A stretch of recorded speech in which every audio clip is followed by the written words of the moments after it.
Omukozi wa waka avudde mu mbeera n'asibira mukama we wabweru abadde amugobaganya mu nnyumba ng'agamba nti naye ebbanga ly'amaze ng'akola abadde yafuuka mukyala wa waka nga tebayinza kumugobaganya bwe batyo. Bino bibadde ku kyalo Nakinyogozi ekiri mu Luwafu mu Makindye Ssaabagabo mu disitulikiti y'e Kampala ng'omukozi asibidde mukama we bweru ye Prose Namata atemera mu gy'obukulu 5 nga gwasibidde ebweru ye Namwandu Evirina Gwejungu emyaka 72. Nyewe n'omushiija twaguze ettaka mu kyalo twije kugura hano twayombekaho kugira ngo tuye mwaka sete kagome katuyambi era abana school fees kandi netwe tujya kuba turatakine mani bwo gukora imirimo ngeno kuhisa aho mushije yafirire ngaza kumuzika kunaruga kumuzika nashanga house garu yagihambire.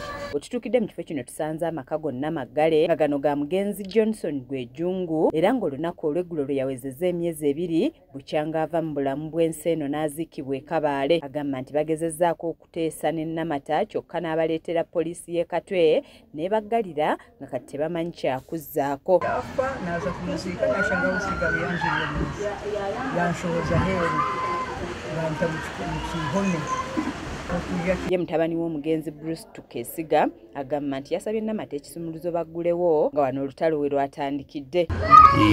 Obunaze emubuuza ekisumuluzo kugira mpingire mu nyumba n'akinyima ekisikanira omugwa gw'ekisumuluzo n'akuba enduru n'antwala ku poliisi.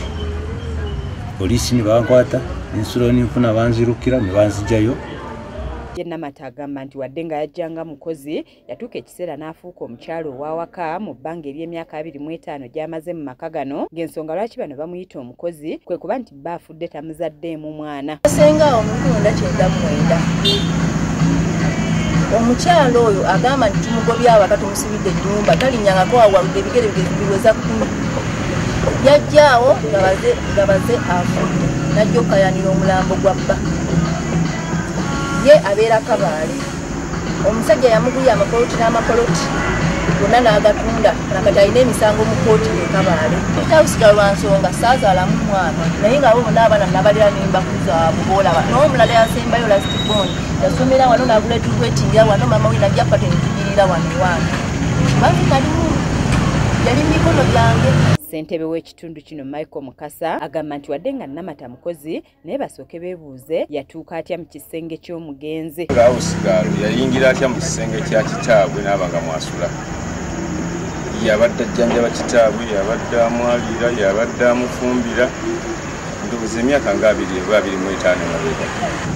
Ono agamba nti ebbanga lyonna Namata badde bamulaba mu maka gano nga wandibaawo nga waliwo omuntu awabya ab'enju eno n'asaba babeere bagumiikiriza kuba ensonga zino za kugonjoolwa. Inde paka kooti ebawadde olukusa baddukanye ebintu by'omugenzi. Gwe bagamba nti Awusigalo abadde asula mu galagi, omwami abadde asula mu galagi, ebbaluwa zadde ezinsaba mufulumye galagi. Kiza Peter yakusakidde eggulu erino ku lwa KSTV Agaleero.